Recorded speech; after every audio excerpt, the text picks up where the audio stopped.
I'd like you to meet Baby Clayton. He's going to show you miracles are real.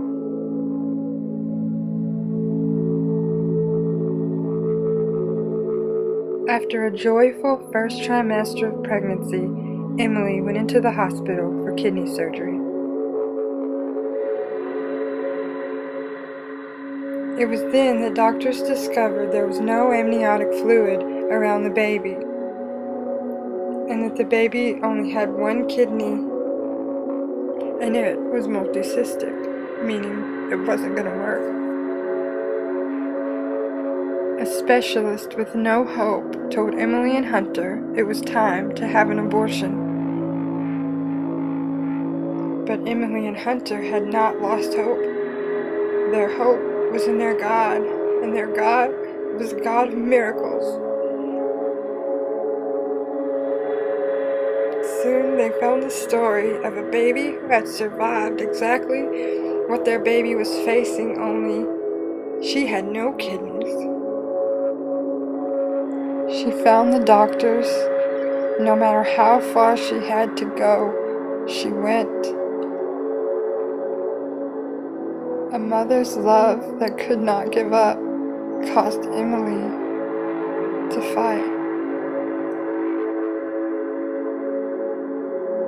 And soon she was sitting in front of those doctors who had performed the very life-saving procedures on this other baby. And she would stop at nothing. She would not take no for an answer. If it took all the strength in her body, she would stand, and she would believe. Well, from the beginning of all of this, everything was fine until we had no warning of any kind. Like I did all the early labs to check for Down syndrome, to check for all of those things. They came back normal. I had a kidney stone get stuffed. And so I went to I had to go to the hospital. They had to do emergency surgery. And I had just had a sonogram a week before that. Fluid was present. The baby was measuring out fine and everything. How many weeks was that? It was right about pretty close to 17 weeks. There was no warning of any kind. There was plenty of fluid. It wasn't even enough fluid for her to be worried about. Well, this was 2 weeks after that, and they were just doing a follow-up sonogram, just procedural to make sure everything was okay with the baby after the kidney surgery. And that's when they saw that the first machine, they couldn't tell if there was no right kidney or if they just couldn't see it because of the fluid, but they said that the left kidney had polycystic kidneys. That particular doctor, he was the first one I saw, he said that, it's not compatible with life because there's no fluid and that I need to abort the baby. That was the first round. Then I went to a different specialist. He pulled everything up and he said that, he doesn't understand. He's very into the genetic side of things. He looked at all of our history and he's like, well, the good news is if you ever try again, the chances of this won't happen. But you need to abort the baby because this one kidney is very large. You don't have the baby doesn't have a right kidney. The left kidney is abnormally large and very polycystic. And I asked him then why we couldn't inject fluid into the sac so the baby could form lungs and the baby would be eligible for dialysis after birth. And I explained to him, my other kids are super healthy. They're advanced. There's nothing wrong with my other kids at all that would even hinder me to think that it wouldn't be a good idea to fight for them. And he was just very adamant that that was not his agreement. He told me that people were going to tell me that miracles can happen and prayer works, but it doesn't. And he said that I needed to give up because basically it's like I was crazy.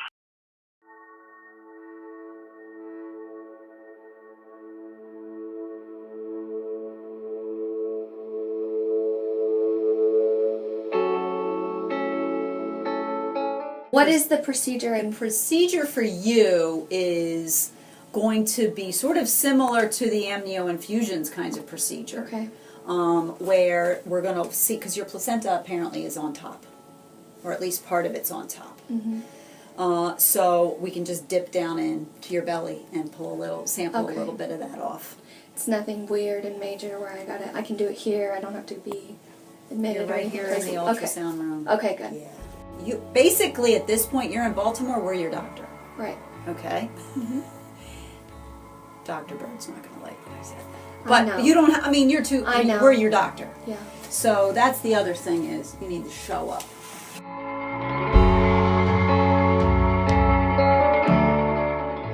You just tell us when we will be here. Don't worry about us. Yeah, I know. The student, Right. whatever. You're here doing that. We'll you're be not here. doing anything else. Right. Yeah, So okay. don't worry about that. This part. is our main This is our focus job. right here. This is You're not doing this is our anything else. mission. Yeah. We're on a mission, and this is the only thing we've got. So to I'd like to serve. do it tomorrow, but it's a matter of the right doctors and the right time, and Okay. we only have certain Time's time not our slots. issue. Yeah. That's y'all. So You tell me when to before be you here, I'll be leave, here. I'm going to look at the schedule and I'm going to give you a time to come, and then I'm going to worry about it.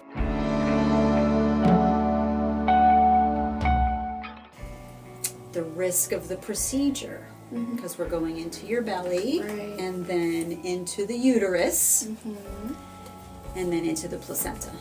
Into the placenta is not, I'm not worried about that so much as we're just in the uterus. So any procedure where we're entering the uterus always has risk. The goal is never, but you've got lots of hurdles. Right. This is the first of them.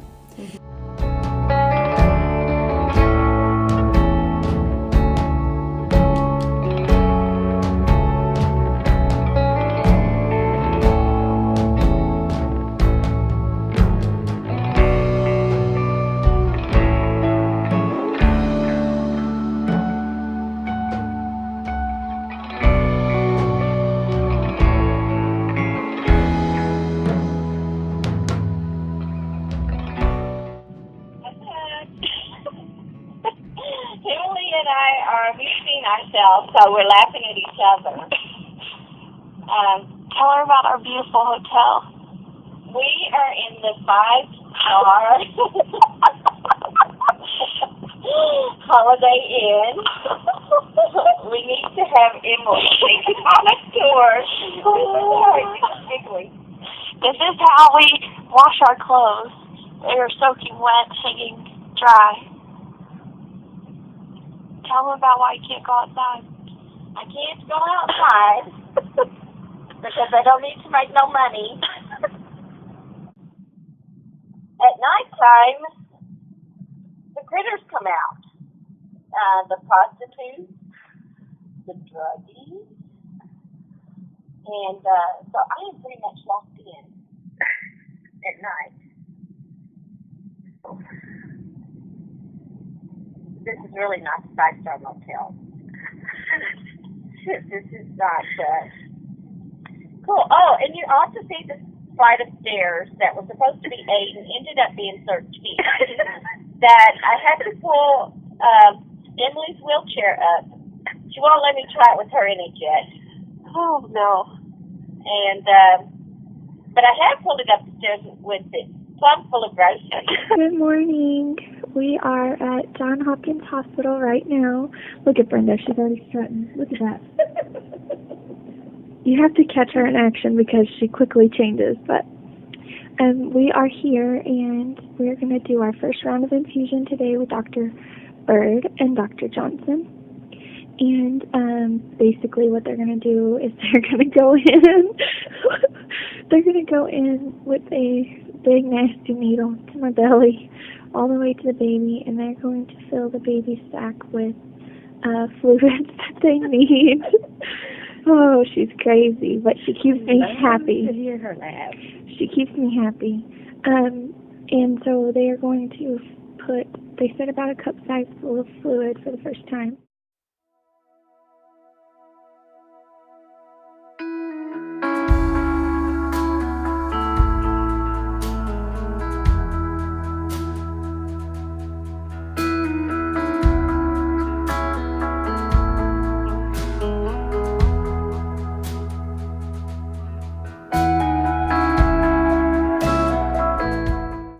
We're here again, and we are fixing to undergo an infusion, and they didn't want to do it, and they went back and forth, but we're getting it.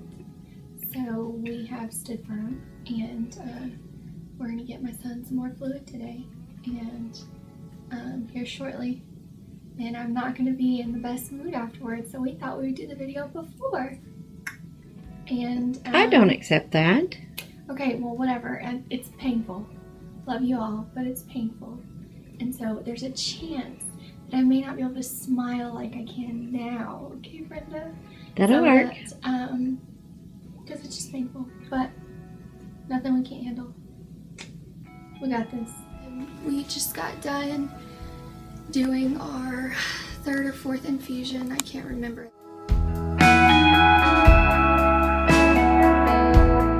Know the outcome because it's written in His Word. And when I got done praying, I didn't realize this particular doctor was in there, and her face kind of said it all. She was shocked, but you know, also after we got the blue dye test results, she was shocked too, and we weren't. We were ready for God's answer from that, and we knew God's got this. So today was an amazing day, and they're seeing their reaction, and I was able to open up to a different doctor afterwards about the entire church going up and praying, and I told her boldly, no, God's got this, and she just smiled. She held my hand.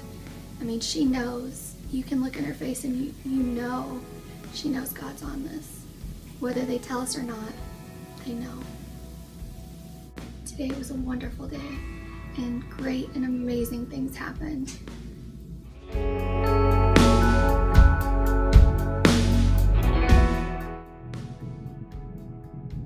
Hi. Today is a hard day. My husband just had to go home. And I'm very thankful that Brenda's still here with me and I'm not alone.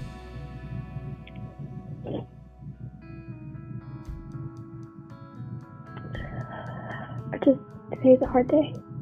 I miss my kids. I miss my family.